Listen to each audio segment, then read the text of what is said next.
Dari mana Adera? Dari Sambas, Bu. Kalau Pri Aulia dari mana? Dari Mempawah, Bu. Dari Mempawah. Semuanya dari daerah yang berbeda-beda. Setiap daerah itu pasti mempunyai ciri khas masing-masing, pasti mempunyai ceritanya. Nah, hari ini Ibu akan menampilkan sebuah cerita dari salah satu kota Sintang. Ada yang tahu yang namanya Bukit Kelang? Tahu. Tahu. Nah, kita lihat apa sih Bukit Kelang itu? Ada tahu dari usul-usulnya? Tidak tahu kan asal-usulnya dari mana? Tahu. Nah, mau tahu? Tahu. Oke, kita tonton sama-sama videonya ya. Raksasa ini memiliki cerita asal-usulnya yang masih dikenal hingga sekarang. Dahulu kala, tersebutlah dua orang sakti yang bernama Bujang Beji dan Marubai. Dua orang itu memiliki sifat yang sangat bertolak belakang. Bujang Beji memiliki sifat yang sombong dan suka mendengki. Sedangkan Marubai memiliki sifat yang rendah hati. Baik Bujang Beji dan Marubai sama-sama memiliki pekerjaan sebagai penangkap ikan. Bujang Beji menangkap ikan di Sungai Simpang Kapuas, sedangkan Marubai menangkap ikan di Sungai Simpang Melawi. Bujang Beji selalu membawa pulang semua ikan, baik ikan besar maupun kecil. Akibatnya, populasi ikan di Sungai Simpang Kapuas semakin menyusut. Berbeda dengan Bujang Beji, Marubai selalu melepaskan kembali ikan-ikan yang masih kecil. Dia hanya membawa pulang ikan yang sudah besar. Hal itulah yang membuat populasi ikan di Sungai Simpang Melawi masih terus terjaga. Populasi ikan yang terus menyusut di Sungai Simpang Kapuas pun membuat hasil tangkapan Bujang Beji semakin sedikit. Hingga suatu hari, Bujang Beji yang mendapatkan sedikit ikan melihat Marubai membawa banyak ikan yang besar-besar. Rasa dengki pun menghinggapi dirinya. Didorong rasa dengki ingin mengalahkan Marubai, Bujang Beji pun menangkap ikan dengan cara menggunakan racun.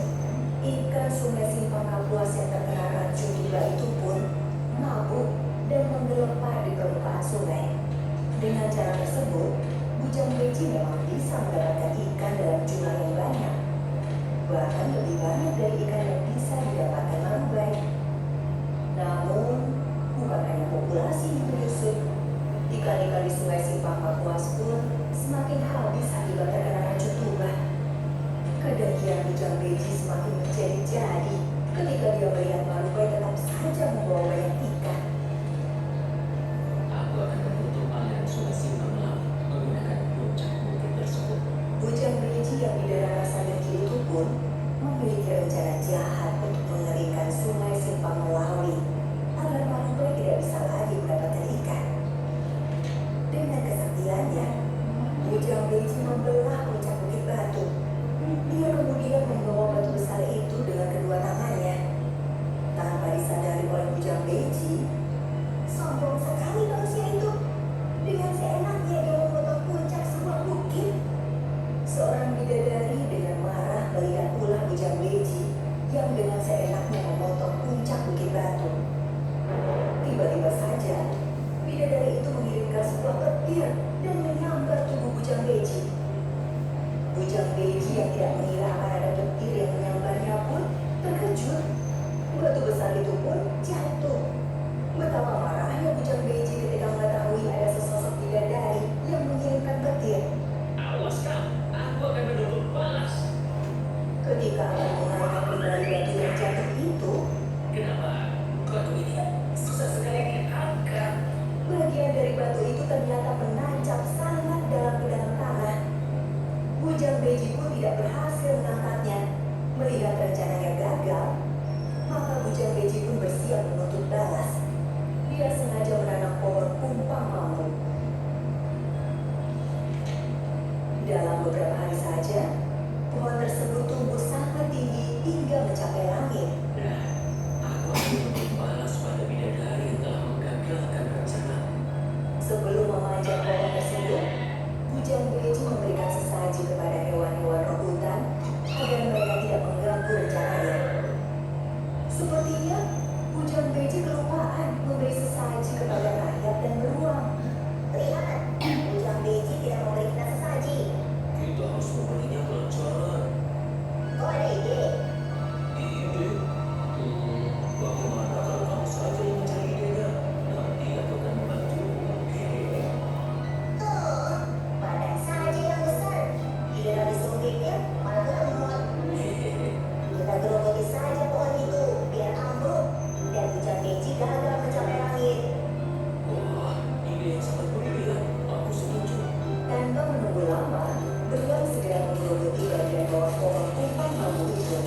Bukit Kelam sekarang ini telah menjadi tempat wisata dengan pemandangan hutan-hutan di sekitarnya yang indah.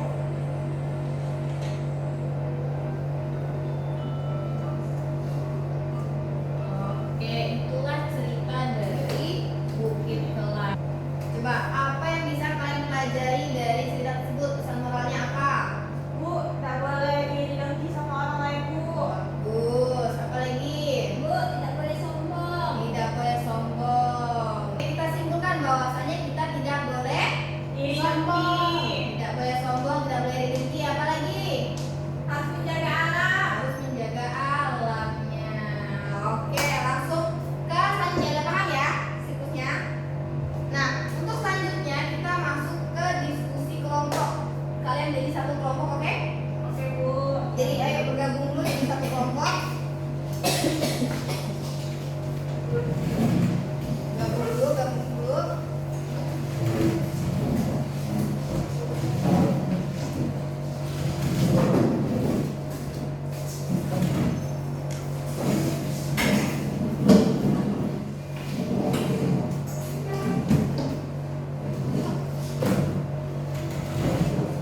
Nah, ini untuk LKPD-nya. Silakan dibuka dulu. Pertama kalian tuliskan nama anggota kelompoknya masing-masing.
Udah?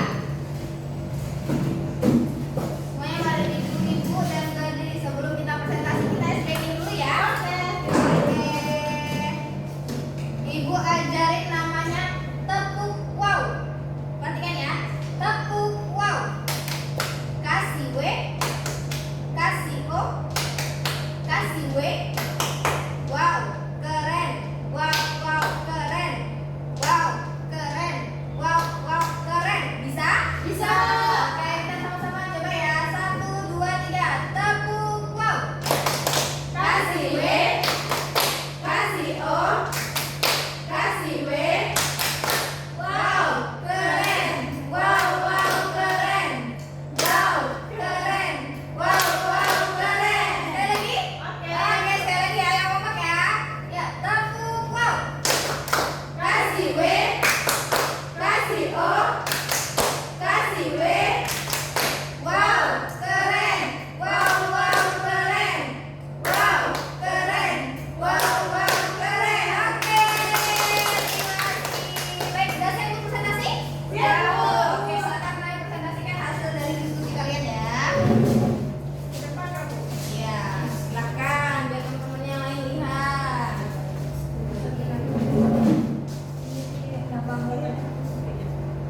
Assalamualaikum warahmatullahi wabarakatuh. Waalaikumsalam warahmatullahi wabarakatuh. Kami dari kelompok 3 akan mempresentasikan hasil kerja KPD kami. Anggota kelompok kami Karisma Sindiri Madani, Dita, Adarus Amanda, Hainisa, Aulia.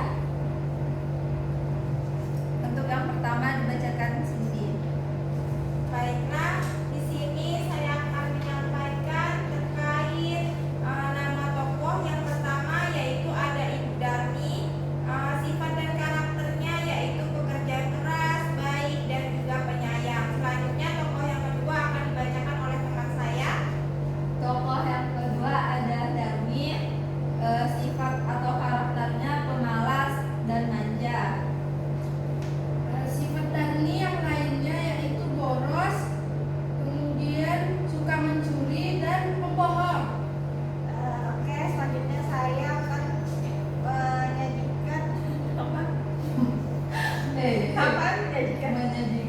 Saya akan menyebutkan nama tokoh yang ketiga yaitu Zulkarnain dengan sifatnya itu baik hati.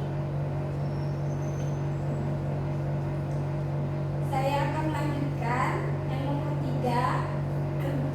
Temukanlah pesan moral yang terdapat dalam cerita legenda Batu Menangis dan tuliskan contoh-contoh perilaku dalam kehidupan sehari-hari yang mencerminkan dari pesan moral tersebut. Jadi menurut kelompok kami, pesan moral yang dapat diambil dalam cerita tersebut.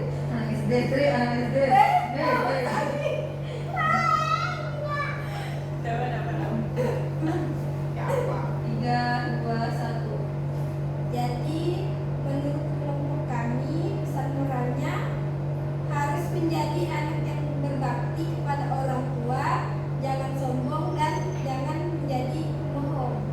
Sekian dari kelompok kami. Kami akhiri wabillahi taufiq wal hidayah. Assalamualaikum warahmatullahi wabarakatuh. Waalaikumsalam warahmatullahi wabarakatuh. Tepuk tangan. Oke, silakan duduk. Kasih Bu. Iya, sama-sama. Oke, presentasinya sudah bagus ya. Suara kalian sudah jelas, sudah berani, sudah tampil di sini, sudah bisa menyampaikan hasil diskusinya dengan percaya diri. Itu sudah bagus sekali. Tepuk tangan semua. Coba simpulkan dari isi cerita tersebut apa? Ada yang mau angkat tangan? Silakan. Ayo, Bu. Oke, silakan Karisma. Dari cerita itu ada ibunya Darmi, kemudian Darmi dan juga Zulkarnain. Ibunya Darmi ini penyayang Bu sifatnya. Kemudian Darmi ini pembangkang,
boleh